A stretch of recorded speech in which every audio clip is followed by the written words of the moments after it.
Recently Rawalpindi में एक शख्स ने लोन ऐप्स के ब्लैकमेलिंग की वजह से खुदकुशी कर ली। उस शख्स की एक प्रॉपर फैमिली थी, उसकी वाइफ थी, उसके बच्चे थे, लेकिन इन ऐप्स की ब्लैकमेलिंग की वजह से वो इतना ज़्यादा डिप्रेस हुआ कि उसने अपनी जान दे दी। ये लोन ऐप्स किस तरह से ऑपरेट करती हैं, आपको लोन के लिए अप्लाई करने के लिए कौन सी इन्फॉर्मेशन देनी होती है, ये आपसे किस तरह का डाटा कलेक्ट करती हैं और बाद में रिकवरी के लिए आपके उस डाटे का किस तरह से मिसयूज़ किया जाता है और किस तरह से आपको ब्लैकमेल किया जाता है, ये सारी इन्फॉर्मेशन आपको एक विक्टिम से बेहतर कोई भी नहीं दे सकता। Unfortunately I my self was a victim of these loan apps. एक साल पहले तक हर तरह की लोन ऐप प्ले स्टोर पर मौजूद थी, जिसकी एड्स आपको हर तरह के सोशल मीडिया प्लेटफॉर्म पर नज़र आती थी। ऐप डाउनलोड करने के बाद आपको उसमें लॉगिन करने के लिए आपके मोबाइल में जो भी आपका करंट सिम कार्ड नंबर है वो पुट करना पड़ता है। उस नंबर पर एक OTP कोड भेजा जाता है, जिसको आप उस ऐड में पुट करके लॉगिन कर सकते हैं। लॉगिन करने के बाद ये ऐप आपसे हर तरह की परमिशन लेगी, camera, microphone, gallery, contacts, location, हर तरह की परमिशन आपसे ले ली जाती है। उसके बाद ये ऐप आगे ऑपरेट करती है। फिर ये आपसे बेसिक इन्फॉर्मेशन मांगती है, आपका नाम, home address, marital status, work place, education. ज़्यादातर ऐप्स 2 और कुछ ऐप्स 3 कॉन्टैक्ट नंबर्स एज गारंटर्स आपसे लेती हैं, जिनको आपने एज गारंटर उस ऐप में डालना होता है। ID कार्ड की फ्रंट और बैक फ़ोटो ली जाती है। उसके बाद ये आपसे उस ID कार्ड के साथ आपकी एक सेल्फ़ी आपसे मांगती है। उसके बाद ये आपसे आपका बैंक अकाउंट नंबर मांगते हैं, जिसमें इसने पैसे ट्रांसफ़र करने होते हैं। वो आपका इजी पैसा अकाउंट भी हो सकता है, जैज़ कैश अकाउंट भी हो सकता है, या बैंक अकाउंट नंबर भी हो सकता है। ये सारी इन्फॉर्मेशन देने के बाद आप लोन के लिए एलिजिबल हो जाते हैं। उसके बाद आपके सामने एलिजिबिलिटी क्राइटेरिया आता है कि आप कितने लोन के लिए अप्लाई कर सकते हैं और वो कितने दिनों में आप रिटर्न कर सकते हैं। मोस्ट ऑफ द टाइम उस लोन की मुद्दत 180 दिन बताई जाती है। स्क्रीन पर लोन अमाउंट शो की जाती है कि आपको इतना लोन मिलेगा और नीचे 180 दिन का टाइम लिखा जाता है कि आप 180 दिन में इस लोन को वापस करेंगे, जो ऑलमोस्ट 6 महीने का टाइम बनता है। जब आप उस लोन के लिए अप्लाई कर देते हैं, वो लोन अप्रूव हो जाता है। उसके बाद उस पर कभी 35% तो कभी 55% तक का सूद लगाया जाता है। जितनी अमाउंट आपने उनसे ली है, उससे डबल अमाउंट आपने उनको पे बैक करनी होती है।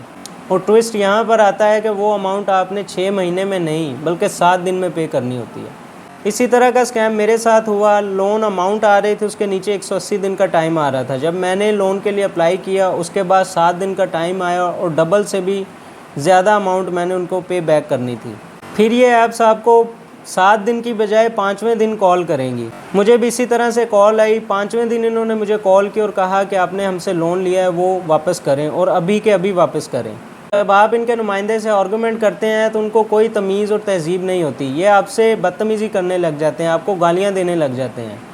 मेरे साथ भी उसने अब्यूसिव लैंग्वेज इस्तेमाल की। उसके बाद उसने व्हाट्सएप पर मेरी सारी कॉन्टैक्ट लिस्ट सेंड की और मेरी ID कार्ड की सेल्फ़ी फ़ोटो, मेरे ID कार्ड की फ़्रंट और बैक फ़ोटो, मेरा सारा डाटा मुझे सेंड किया गया और मुझे कहा गया कि अभी के अभी आप ये लोन पे करें। अगर आप अभी पेमेंट नहीं करेंगे तो आपके सारे कॉन्टैक्ट्स में आपकी तस्वीरें जाएंगी। अब आपके ज़हन में ये होता है कि 7 दिन के बाद मैंने पेमेंट करनी है, 7वें दिन तक मैं इंतज़ाम कर लूँगा। लेकिन जब आपको 5वें दिन कॉल आ जाए, आप शॉक हो जाएंगे। फिर उसके बाद जब नुमाइंदा आपसे बदतमीज़ी करे, आपको गुस्सा आएगा। फिर जब आपको आपका सारा डाटा सेंड किया जाता है, आपकी तस्वीरें और आपके कॉन्टैक्ट, उसके बाद आपको धमकी दी जाती है कि ये सारे कॉन्टैक्ट्स में आपकी हर तरह की इन्फॉर्मेशन लीक कर दी जाएगी। ये ऐप्स इसी तरह से हर इंडिविजुअल को ब्लैकमेल करती हैं, उसके साथ स्कैम करती हैं। ये ऐप्स आपकी तस्वीरों को मॉर्फ करती हैं और उसको पोर्नोग्राफिक कंटेंट के लिए इस्तेमाल करती हैं। इस तरह से ये आपको ब्लैकमेल करती हैं। अब किसी को भी अगर उसकी तस्वीर किसी पोर्नोग्राफिक कंटेंट में नज़र आएगी या उसकी कोई वीडियो उसको पोर्नोग्राफिक कंटेंट में नज़र आएगी, वो शख्स तो डर जाएगा। उसकी क्या इज़्ज़त रहेगी जब उसको बार बार कॉल्स करके गालियाँ दी जाएंगी, जब उसके कॉन्टैक्ट्स में उसकी सारी इन्फॉर्मेशन भेजी जाएगी, ये मॉर्फ्ड वीडियोस, पोर्नोग्राफिक कंटेंट उसके कॉन्टैक्ट्स को भेजा जाएगा, तो उस बंदे की क्या इज़्ज़त रहेगी। इस सारी ब्लैकमेलिंग से बचने के लिए विक्टिम से जितनी भी पैसे की डिमांड की जाती है, उसको वो पूरा करना पड़ता है। अब आप खुद सोचें कि आज के टाइम पे कोई किसी को उधार नहीं देता, लेकिन ये ऐप्स आपको घर बैठे हज़ारों का लोन दे देती हैं। इनमें कोई कॉन्ट्रैक्ट नहीं होता, आपको नहीं पता कि इनका नुमाइंदा कहाँ पर बैठा हुआ है या आपकी तस्वीरों का, आपके डाटे का किस तरह से मिसयूज़ कर रहा है। जब आप बैंक में जाते हैं तो बैंक में भी एक कॉन्ट्रैक्ट लिखा जाता है महीनों उसकी डॉक्यूमेंटेशन होती है, फिर इन्वेस्टिगेशन के बाद आपको लोन दिया जाता है। लेकिन इन ऐप्स पर ऐसा कुछ भी नहीं होता। मुश्किल वक्त सब पर आता है। ऐसे हालात बन जाते हैं कि आपको उससे निकलने का कोई रास्ता नज़र नहीं आता। ऐसे मजबूर लोगों को ये ऐप्स टारगेट करती हैं। उनकी मजबूरी का फ़ायदा उठाकर उनका सारा डाटा कलेक्ट किया जाता है, फिर उन्हें इस तरह से ब्लैकमेल किया जाता है। ये एक केस था जो खबरों में आ गया। पता नहीं कितने लोगों ने इन ऐप्स की वजह से खुदकुशियाँ की होंगी, कितने लोगों को इन ऐप्स ने ब्लैकमेल किया होगा।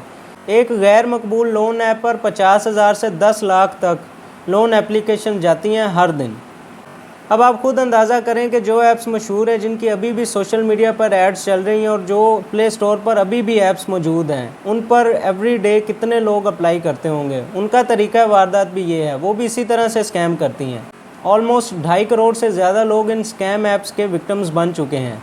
मुल्क के हालात तो ये हैं कि यहाँ पे वज़ीर-ए-आज़म के जानो माल की गारंटी नहीं है। जब आप अपनी ज़िंदगी की बाजी हार जाएंगे तो बाद में आपकी फैमिली का क्या होगा? आपके बच्चों की केयर कौन करेगा? उनके रोज़गार की फ़िक्र कौन करेगा?